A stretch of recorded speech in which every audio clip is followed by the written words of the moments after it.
Digital Romance TV. Hello and welcome to Digital Romance TV. I am your host, Allana Pratt, who loves your questions. And this question says, I think I'm dating an emotional avoider. It's like an emotional tug of war. The more I try to get close, she pushes farther away. Then she'll apologize and say that she is still interested. What is happening here? Well, great question, by the way. And before I even get started, I want to say how much I commend you for wanting to have an emotionally connected and close relationship. I think what one of the factors of a long-term healthy relationship is the capacity to communicate and communicate about the tough stuff. And if you can do that, and if you can do that well, my goodness, you can get through so many challenges that other couples simply can't. So my number one question is, because I'm not there, are you making it safe for her to be vulnerable? Are you present?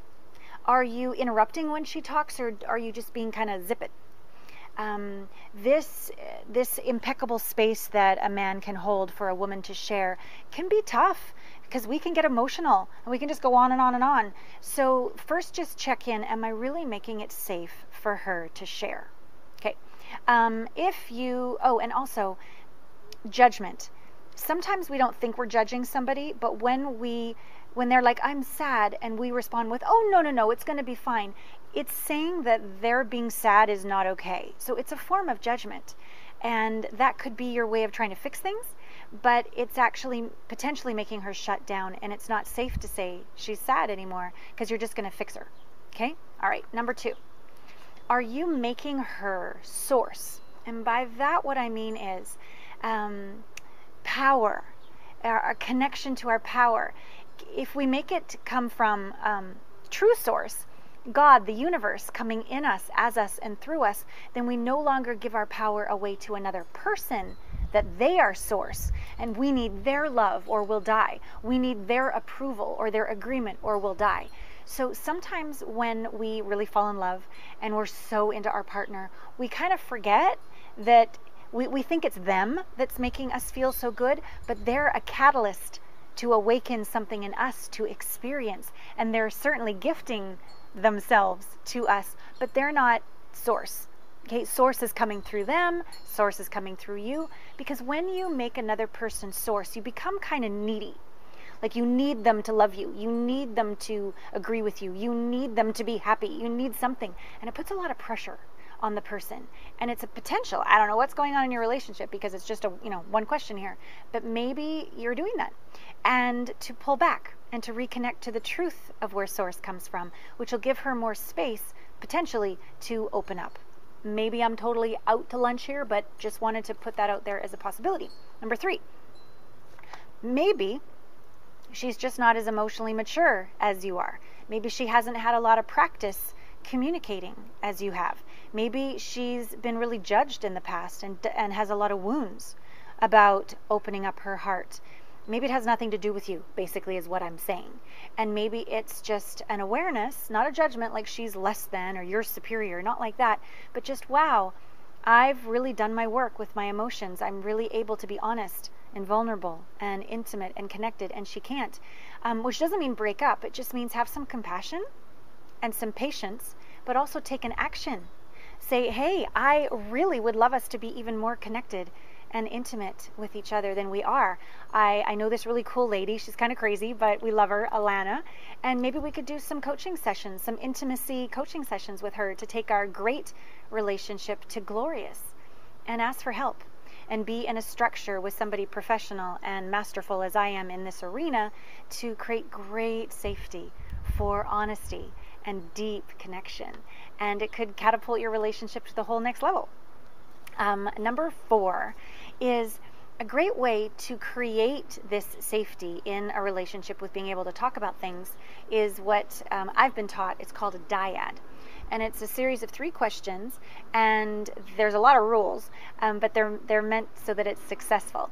And one of them is you have a beginning and an end time that's already decided on. Another rule is when one person shares, the listener only gets to respond, thank you. And that means I heard you. It doesn't mean I agree. just means I heard you, I get you. So there's no responding like, well, that's not what I said. There's no rebuttal. There's no heavy sigh, rolling of the eyes. It's impeccable listening. And so the first question of that dyad would be, 1, tell me something you like about me.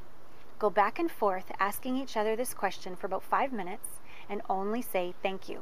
It'll really build affinity, kindness, connection between the two of you. Second question, tell me something you think we align on. So many times when we have difficulties with partners, we think we're on 2 separate teams and then the battle begins, right? But if you do this question back and forth, only say thank you as the answer, and you talk about what you both align on, you remember you're on the same team, and the connection feels so much more solid. And then the third question is, tell me something about, well, it could be anything, but I'm kind of making it up right now. Tell me something about you and emotions, or tell me something about you and feeling safe with a partner. Or tell me something you want me to understand. Or tell me something you're afraid to tell me. Any of those kind of third question, just choose one though, that will address this issue in a way that's safe. You can go back and forth do that next one for at least 10, 15, 20, you can even do it 30 minutes. And again, only say thank you and give her space to tell the truth.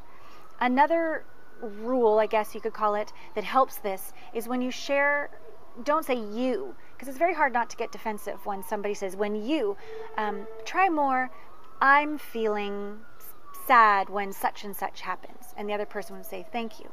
It might be a window into why she's doing this tug of war with you. And the idea is to really listen with non-judgment. And when you're done, don't talk about it again. Don't use it as ammunition later, but start to take new actions in your relationship that will hopefully build closer connection with her. I hope those 4 answers helped you. I love these videos on Digital Romance TV. I am so grateful. If you would like to learn more about what I do, my books, my CDs, my coaching, I would love to connect with you.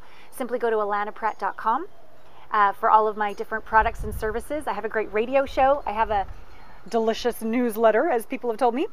And if you want to inquire into a strategy session with me, email my staff at admin@allanapratt.com, because for me to be able to help you in having this incredible, intimate, emotionally safe, vulnerable, delicious, erotic connection with another, it's just divine, and it's your birthright, and it would be my honor and privilege to support you getting there. I hope this helped. I love you to pieces, and I'll see you next time. You ever wonder what to text a guy to make him desperate to be with you? Go to digitalromance.tv/TRB to learn Michael Fiore's secret texting formula to create incredible attraction with a guy at the push of a button.